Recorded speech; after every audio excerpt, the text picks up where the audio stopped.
What's up, everybody? Renfail here early on a Tuesday morning, and I have finally beat Call of Duty Black Ops 6, the single-player campaign, and it's time for the review. Phenomenal experience. Hands down, the best Call of Duty game that I've played in, I can't even tell you since when. Like, I've always enjoyed the single-player campaigns around these games. And I've done some Warzone and some DMZ and stuff over the years with my cousins, my uncle, with friends, and I've enjoyed those experiences as well. But it's always been the single player campaigns that have drawn me into, the overall franchise. Excuse me. And this is without a doubt like the best game that I've played in this franchise in a long time. Probably first and foremost, simply because of the fact that it blends together like the best elements of what makes a good Call of Duty game, which is like all the shooter components with a really cool RPG system, a hub system, an upgrade system, wherein which you get open world maps and you can go do lots of different things, not just these story missions. So, there's a lot going on here. We're going to talk about it all in this review. If you haven't ever watched any of my content before, I do a lot of different games. It's my day job. There's like 7,000 videos on the YouTube channel. I stream every single day at 9 a.m. Mountain on YouTube and Twitch. And, of course, there's all the social media if you want to follow along. There's a Discord, a Patreon, and all that good stuff. So hopefully you'll check out all the stuff I do. Shooter games and Call of Duty games are not the primary type of game that I play. I mostly play RPGs. So I know sometimes when I play games like this, or if I go like play MLB The Show or something, people like will scratch their heads and be like, wait a second, I thought you were like an RPG guy. And it's like, I am primarily an RPG guy, but I do love lots of different games. And I have always enjoyed shooter games, going back to playing like GoldenEye with my uncle and my cousins, the same uncle and cousins who I played this game with, who I play these games with. We started off playing on the N64, and then we moved into like Halo and doing stuff over the years. And I've always had this in the back of my sort of like toolbox as a game series that I really enjoy to play, even though this isn't like the primary thing that I do on my channel. So right out of the gate, I would say I think the thing I liked about this game more than any of the other Call of Duty games that I've played in recent years is that usually when I'm playing like the Modern Warfare games, I just did Modern Warfare 3's campaign a few months ago when it came to Game Pass, and like those games are fun, but they very much are a single track, linear, short experience where you're going through in 6 hours maybe, could be less depending on how good you are. I'm not very good. But you play as the different characters and you just go through the missions and that's it. The thing that I really loved about Black Ops 6 is the fact that it broke away from that. It still had that component to it where you have the story missions and you will sometimes play as different characters. Most of you playing as one character, but you do get to step into the other characters briefly a couple of times throughout the campaign. But the thing I really liked about this was the RPG component. So essentially, as you get into the storyline of this game, you end up having a hub, a base of operations, which is the house that you get. And in that house, this base of operations set up in a Bulgarian landscape, you then have the option to sort of branch out and do what you want to do with your character. It's still going to be the same shooter game, but you then have the option to say, well, I'm going to open up a weapons area in the house, or I'm going to go work on the tactical area of the house. And by opening up these workshops in the house, you can then choose to focus on unlocking various traits in those areas using the cash that you find in the game missions and through puzzles in the house to spend on buying the upgrades. So I chose to go first and foremost with the tactical upgrades, which allowed me to increase the various things that I could do with my character. Like, for example, picking up armor plates while running past them as opposing need to stop and manually pick them up. That was a game changer for me. Like just being able to like run through and just go close to an area that has like things that you need to pick up, and rather than needing to manually pick up all the things, it's going to automatically pick up the armor plates for me, and then being able to equip more armor plates, being able to equip more armor plates at once. All those different types of things that you could do to flesh out the utility side of your character and add the survivability. Once I maxed out the things that I wanted in that line, I was then able to then go off and branch into the weapons line and do things like increase my reload speed, increase the magazine size, increase armor penetration, things of that nature. So I liked the fact that you could do that and choose how to specialize your character, and also some of the missions in the game, some of the maps in the game weren't just about that linear mission. Some of the maps in the game were much bigger and operated in an open world format, which Modern Warfare doesn't do, or at least hasn't done that I can think of in the last like 3 games.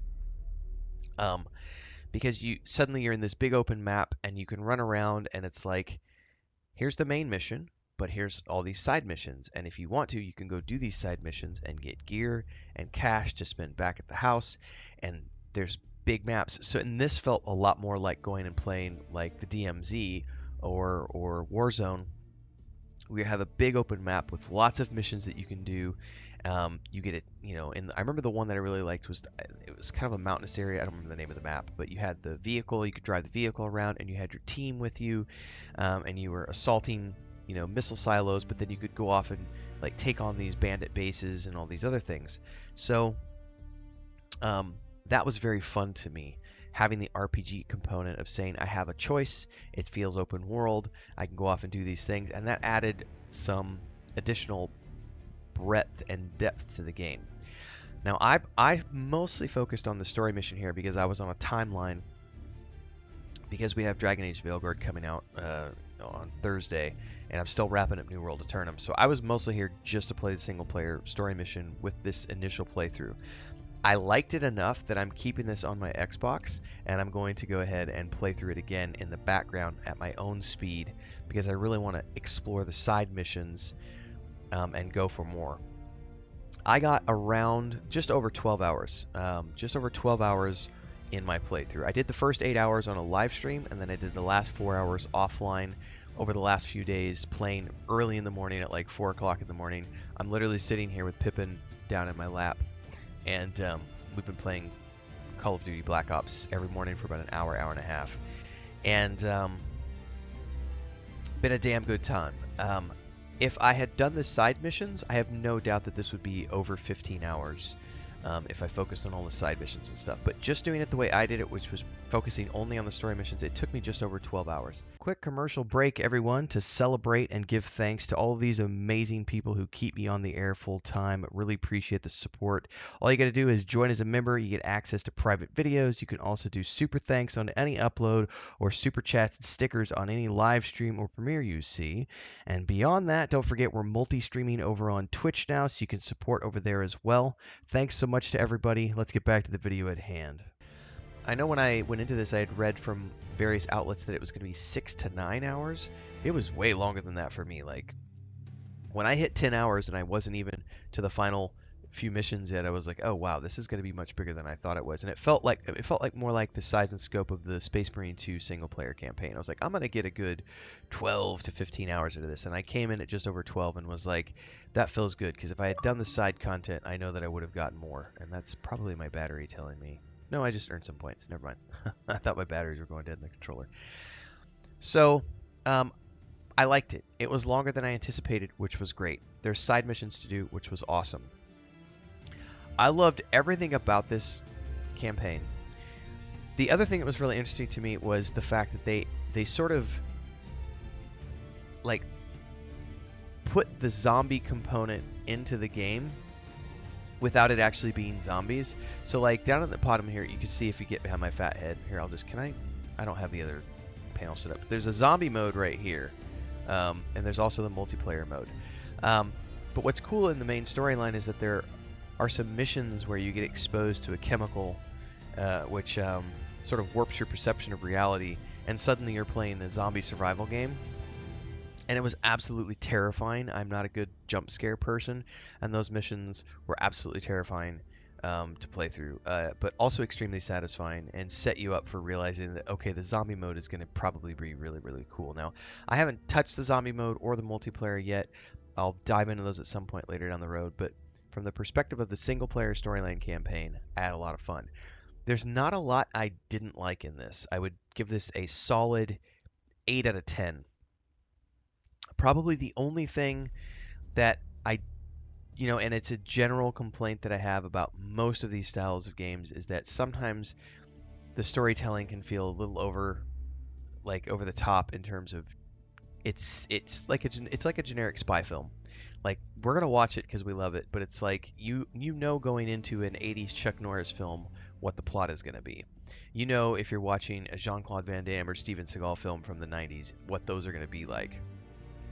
You know if you're watching like um, The White House Has Fallen or whatever those movies are called with Gerard Butler, you know going into those movies what those movies are going to be about. Like it's not like a stretch of the imagination. And that's the one thing here with the story is like you already know going into it that there's going to be a big bad guy who's not American, and there's probably going to be some corrupt CIA agents and a paramilitary operation who's corrupt and all this other stuff, and someone's pulling the strings behind the scenes. So all that stuff was very predictable. And so, from a storytelling perspective, the story was very generic, and I will definitely knock off points for the story for being very generic. But that being said, it was still very fun, and I like the way they blended in the zombie component into the main campaign, as well as having some truly, what the fuck moments, especially with Adler's character, and him just being, he's a badass, but he's not a nice person, and some of this stuff feels very on the nose, over the top, but it's still fun to play through, and we enjoy it anyway. So for me, solid 8 out of 10. I have nothing but praises for the gameplay component. Really good game. I highly recommend it. It's on Game Pass. Like, it's really cool to see now that Activision is in the fold with Microsoft and this is on Game Pass. I think this is going to do nothing but good things for the franchise. And I, for one, will be playing more of Call of Duty's Black Ops 6, at least in my spare time. Had a great time. Love to hear your thoughts on it. Drop them down below. Don't forget, daily streams, 9 a.m. Mountain, here on Twitch, and I play a lot of games. So hopefully you'll check all the things out, and we'll see you in the next one. Stay safe. Happy gaming.